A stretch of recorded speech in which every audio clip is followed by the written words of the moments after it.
Okay, so in this video, we are going to continue our discussion of thermochemistry with the technique of calorimetry. So calorimetry is the process of measuring heat based on observing temperature change when a body either absorbs or discharges energy as heat. Calorimetry itself is a laboratory technique used to measure temperature change in a closed system at constant pressure. And when I say constant pressure, what you need to consider is like in a room where you'd be doing a laboratory experiment, the pressure is not going to change during that time. So constant pressure calorimetry is sometimes how this is referred to. So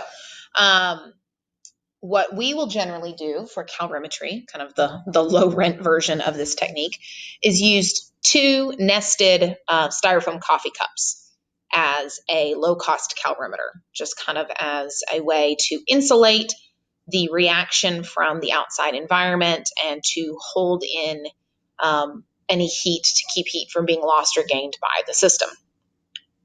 Now, keep in mind that there is a certain amount of heat energy that would be transferred to the calorimeter itself. If you think about, like, if you've ever held a styrofoam coffee cup that has coffee in it, you can feel that the cup is containing the hot coffee.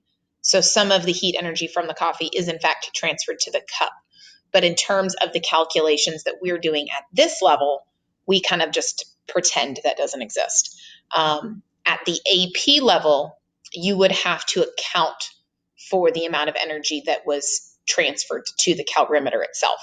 But we are just going to pretend for the purposes of honors level calorimetry that it's perfectly equal, the amount of heat lost or heat gained in a reaction, and nothing in fact is transferred to the container. So we have two calculation methods that we are going to use for dealing with calorimetry data. The first one is the method of negative Q equals Q. Remember that Q represents heat. So what negative Q equals Q is telling me is that the heat lost in a reaction is equal to the heat gained in the reaction.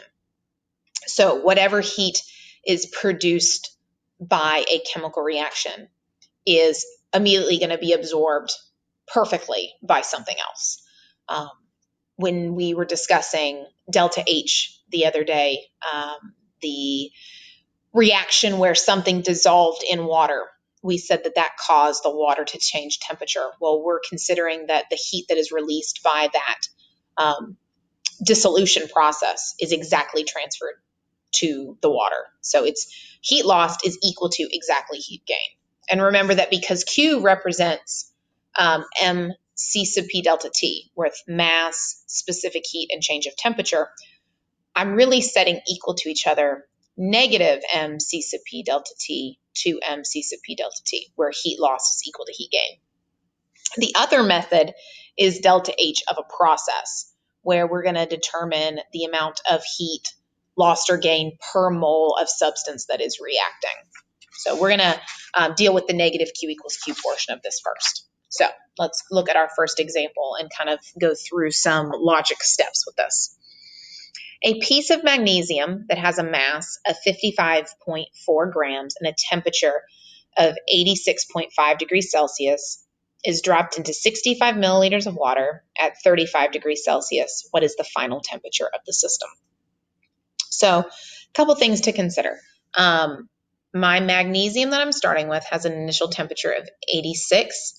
The water I'm starting with has an initial temperature of 35. The temperature of the system at the end is going to have to lie somewhere in between those two values.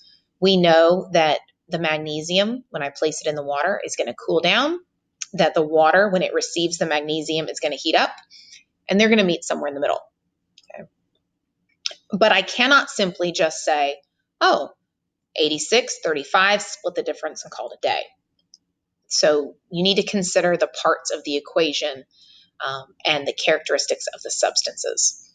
So 55 grams and 65 milliliters for water, Water has a density of 1 gram per milliliter, so grams and milliliters are synonymous for water. So think of this as 65 grams. 55 grams and 65 grams are reasonably close to being, same quantity.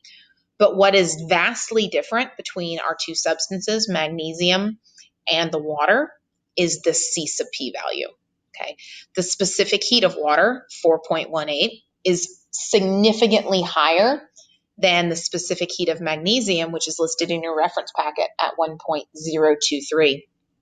So that tells me that the water, because of its higher specific heat, is going to require more energy to heat it up per degree Celsius than that magnesium. So I can't just split the difference between the two.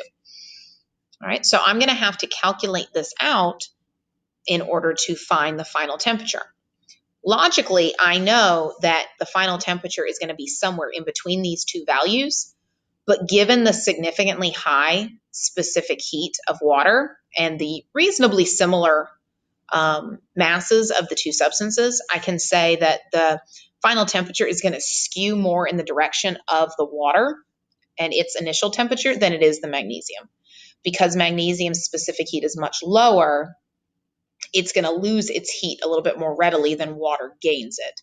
And so the final temperature should be between, but yet closer to the initial temperature of the water. All right, so let's start plugging and chugging. So I'm going to write out my equation, and I recommend doing this, I would say almost always. There's a lot of variables that go along into this negative Q equals Q parade of algebra, and it's really easy to type something in wrong. So I would write it out. That way you can one for one go through and plug in to this equation. All right, so we're going to start with the hot side, right? The heat loss side is going to be the hot side. And so I look at my initial temperatures. Magnesium has a higher initial temperature. It's the hot thing. It's going to be the thing that's losing its heat energy.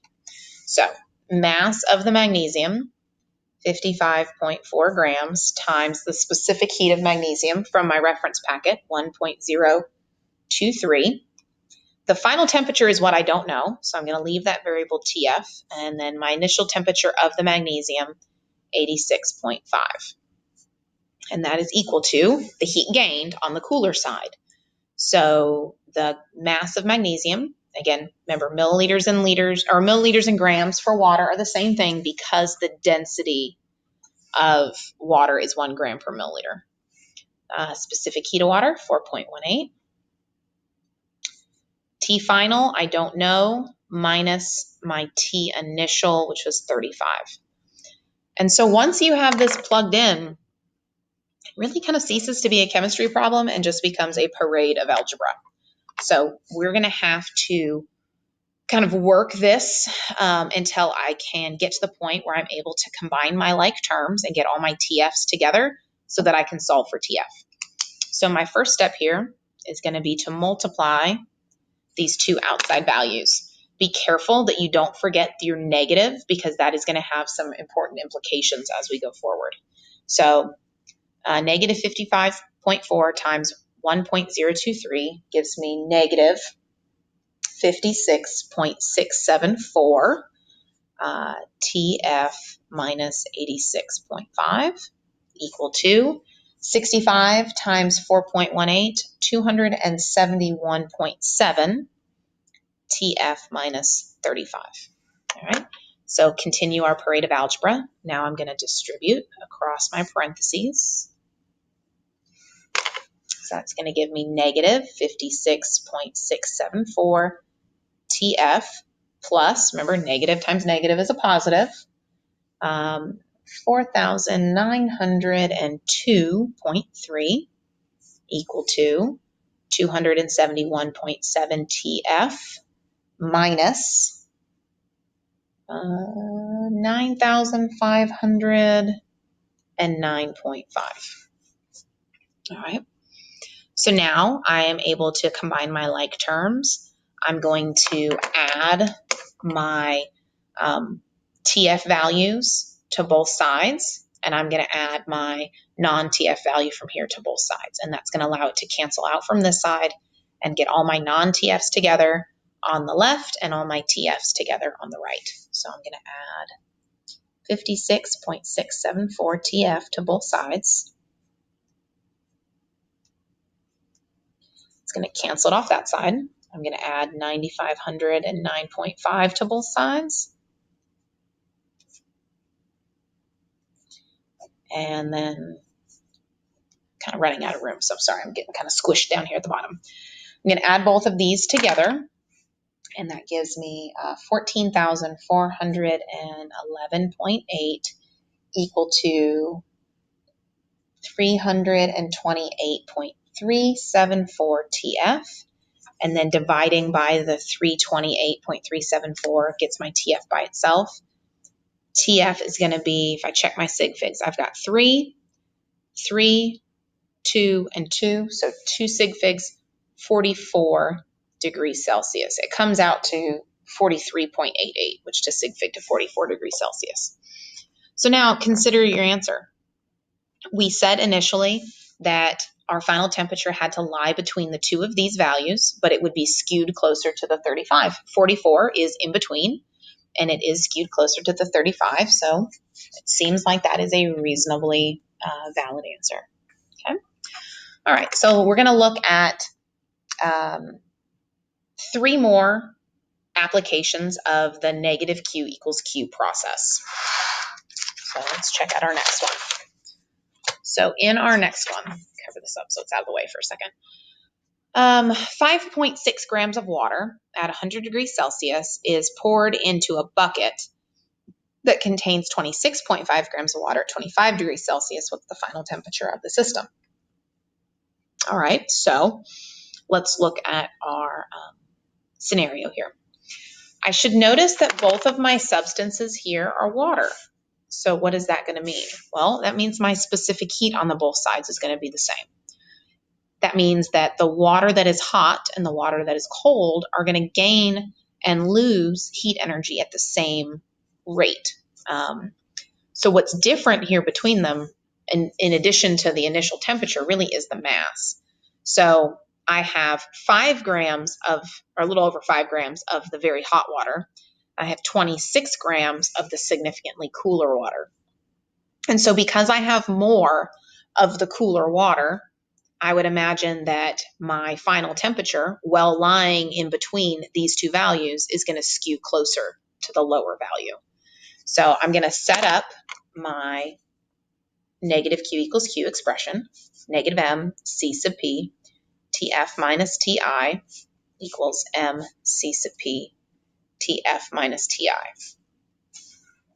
And then I'm going to go through and plug in. So my hot side, negative 5.6 times 4.18, TF I don't know, minus 100.0 is equal to the cooler side, 26.5 times 4.18, TF minus 25.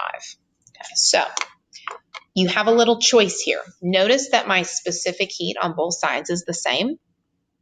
Because it is the same on both sides, I can actually leave this out and calculate it without this value. You can choose to leave it in. That's fine. Your intermediate answers that you get will be different if you opt to leave it in versus take it out. But the final answer would still be the same. So it's kind of personal preference whether you choose to leave it in or take it out. I'm going to take it out just so I can show that this example with it taken out. So I'm just going to cross it out. And then my first step is going to be to distribute across my parentheses here. So that's going to give me negative 5.6 TF, and then negative and negative is positive 560 equal to 26.5 TF minus 26.5 times 25, 662.5. Now I can go and combine my like terms. So I'm going to add my TF number to both sides so that I end up with all my TFs over here. And I'm going to add my non-TF numbers so that all my non-TFs end up over there. So plus 5.6 TF plus 5.6 TF. That gets this one to cancel. Plus 662.5 plus 662.5. That gets this one to cancel. Okay. So my non-TF value is going to be 1,222.5, and that is equal to 32.1 TF. Dividing then by the 32.1 gets me to solve for TF.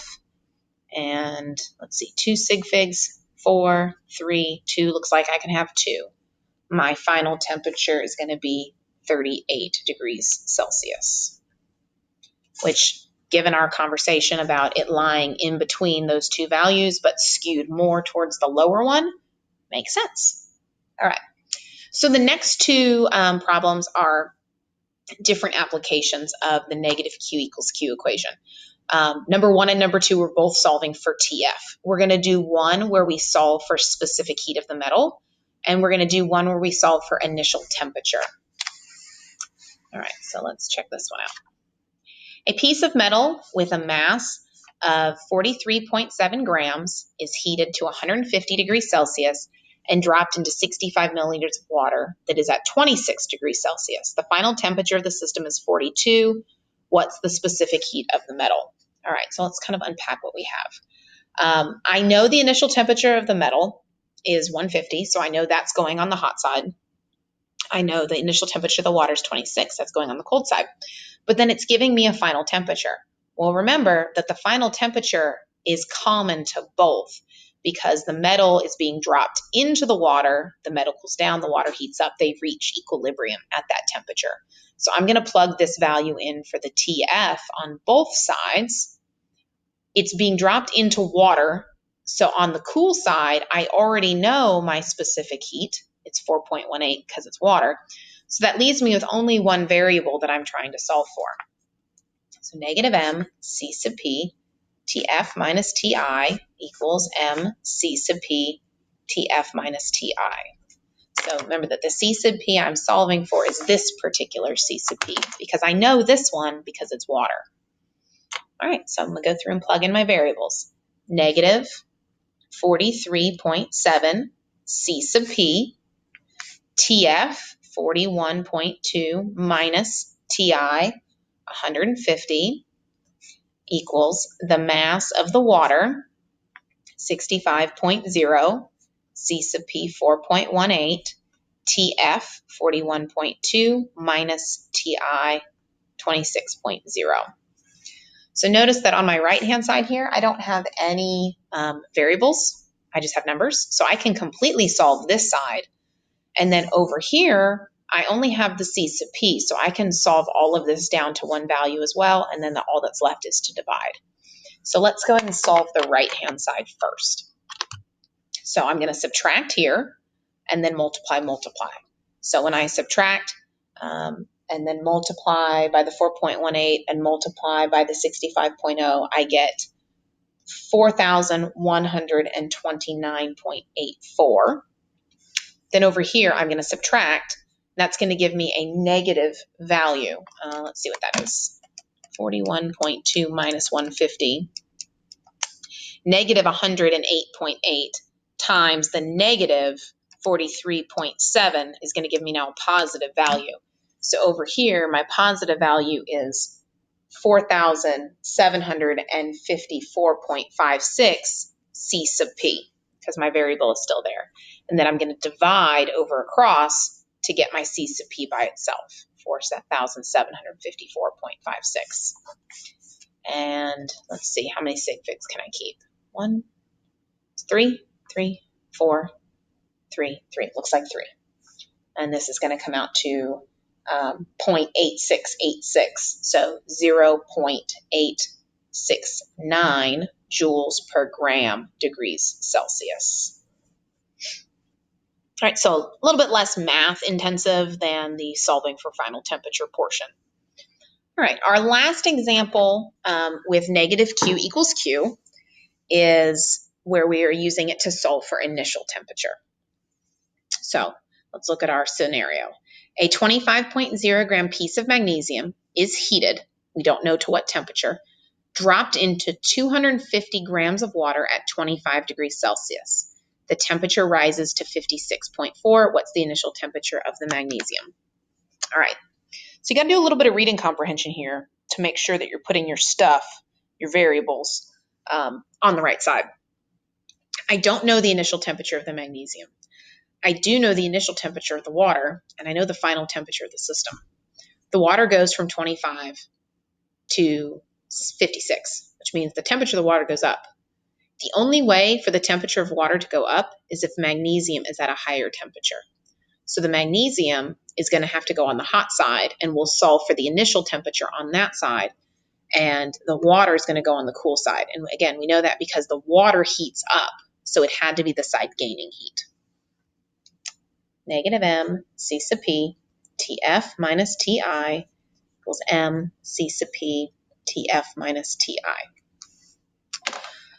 So let's start plugging in our variables. My magnesium, negative 25.0. Specific heat of our magnesium is 1.023. Final temperature, 56.4 minus Ti, is equal to the mass of the water, 250 grams, times 4.18, times the final temperature, 56.4, minus the initial temperature, 25. So again, I can completely solve this side. Subtract, multiply, multiply. And when I subtract, multiply, I get 32,813. All right, now I need to solve this side. I can't completely solve it because I still have a variable, so I need to start to whittle it down. I'm going to multiply these two numbers on the outside.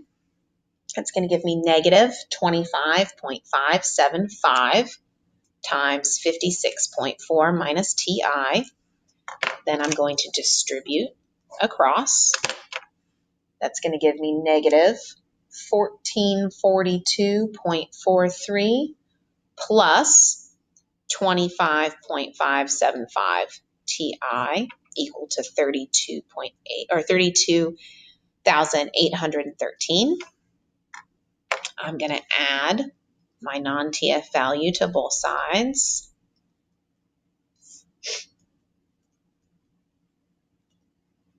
It's going to cancel it off over here, and that's going to give me for both of those together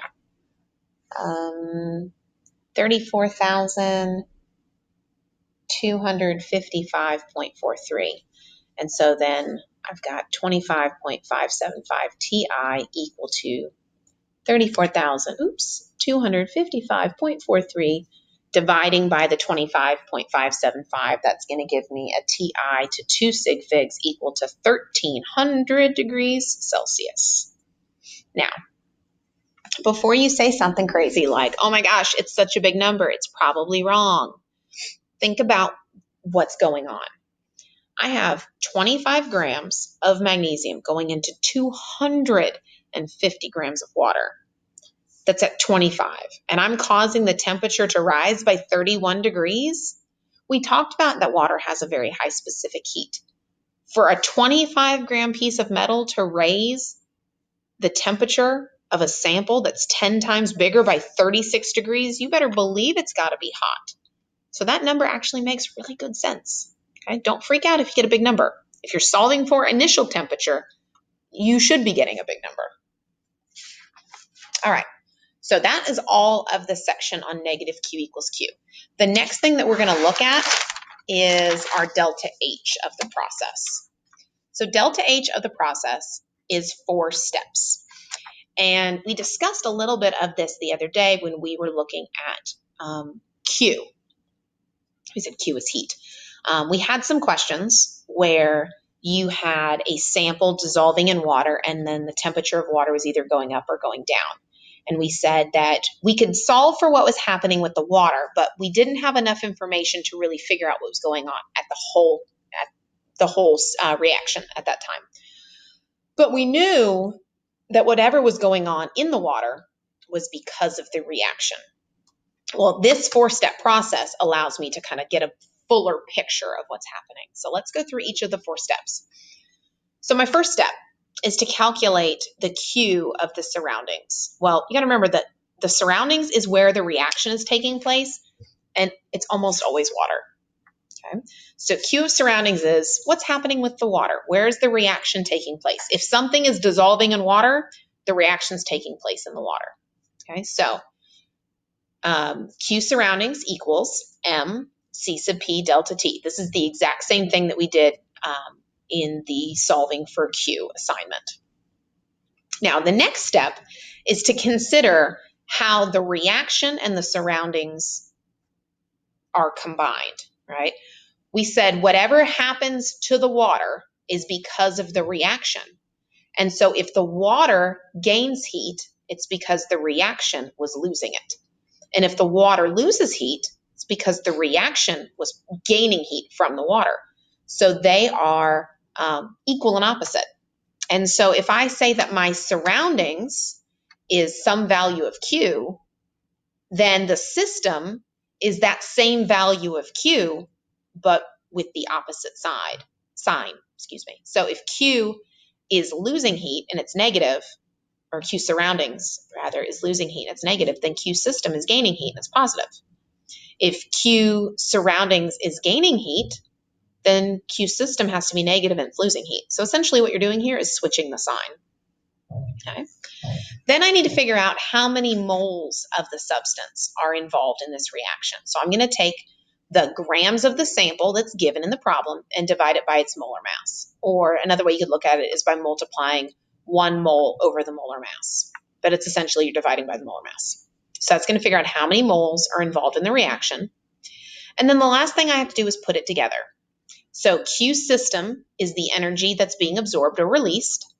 The moles are how many moles involved in what's causing that to be absorbed or released. So the heat Q divided by the moles is going to give me the amount of heat per mole. And because this is delta H, remember delta H is always in kilojoules, but Q is always in joules. So we have to divide by 1,000 to make our units work. So I'm going to solve and then divide by 1,000 to get my answer in kilojoules per mole. All right, so let's run through. I think we're going to do 2 of these. So when 72.4 grams of KCl dissolves in 125 grams of water, the temperature drops from 46.3 to 31.2 degrees Celsius. Calculate the delta H of this process. Let's talk about what the process is first. The process is dissolving or dissolution. A dissolution equation looks at what's happening with the ions involved. So KCl is made of a positive K ion and a negative chlorine ion. And when I put them in water, they dissolve. But what really that means is the K and the Cl separate. And now I have K plus ions floating around in the water and Cl minus ions floating around the water. And we know, because we've talked about water and the fact that water is polar, it's because if you look at your water molecule, so I've got my oxygens and my hydrogens, that the oxygen has a partial negative charge and the hydrogens have a partial positive charge, meaning that the positive potassium is going to be attracted to the negative end of the water molecule, and the negative chlorine will be attracted to the positive end of the water molecule. Okay, the more you know. So let's break this down following our 4 steps. So our first step, figure out the Q of the surroundings. The KCl is dissolving in the water. The water is my surroundings. So let's figure out Q of the water. So step 1, Q surroundings is, let's see, my mass of water, 125.0 grams times 4.18, which is my specific heat. T final, 31.2 minus T initial, 46.3. And that's going to give me negative 7889.75 joules. So that means my water is losing heat energy to the tune of 7,889.75 joules. So remember, if the water is losing heat energy, where's it going? It's going into the reaction. So that means this reaction is requiring energy in order for the dissolution to take place. So that means step 2, Q system. I'm going to take this and I'm going to flop the sign on it. So this is going to become positive 7,889.75 joules. All right, so then that leads us to step 3. Let's figure out the moles of the system. How many moles are involved in the reaction? Well, I know how big my sample is. I know my sample in grams, so I need to find it in moles. So I need the molar mass of KCl. Molar mass of KCl is 74.55 grams per mole. Okay, so let's get our moles. Moles of the system is my grams of the sample, 72.4 grams divided by the molar mass of the sample, 74.55 grams per mole. So slightly less than 1 mole here, 0.97116 moles. And then my very last step, step 4, put it all together, delta H is equal to the Q of the system, so the amount of heat energy that's being absorbed or released by the system, in this case it's absorbed, 7,889.75 joules divided by 0.97116 moles divided by 1,000, because I need it to be in kilojoules, not joules, positive 8.12 kilojoules per mole. If it's positive, we know it's endothermic. So per mole of potassium chloride, it's going to require 8.12 kilojoules in order to cause that dissolution. Okay. Right, so there's our 4 steps. So let's do one more of these.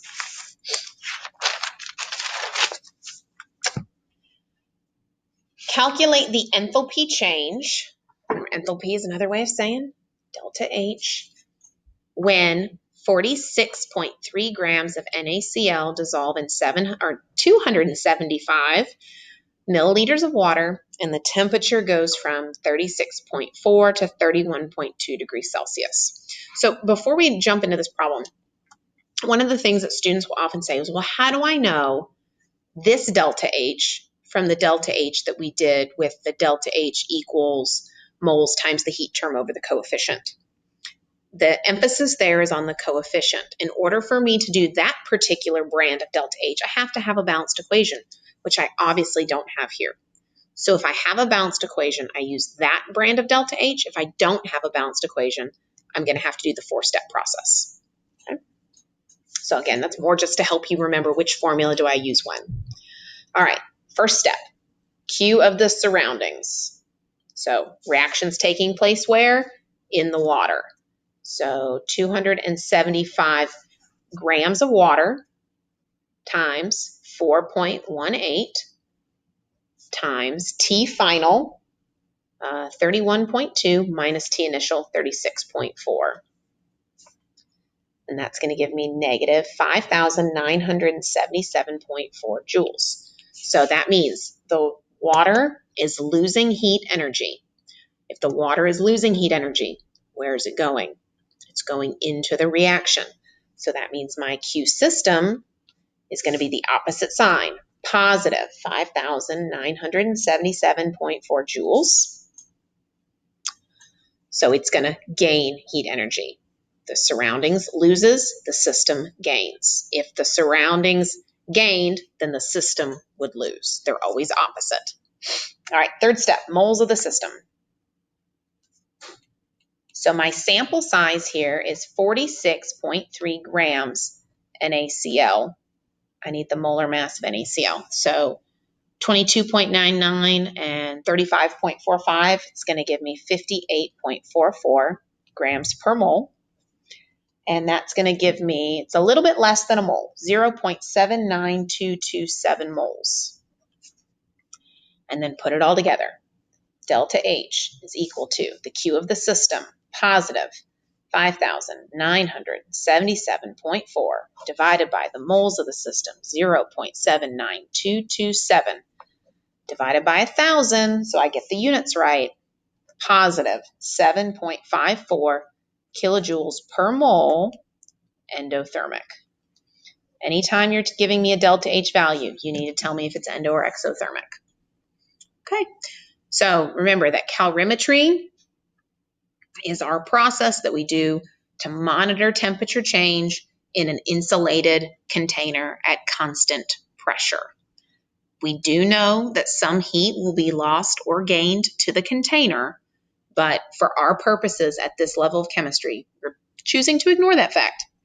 But that is something that in AP Chem you would need to account for. Okay, go forth, do math.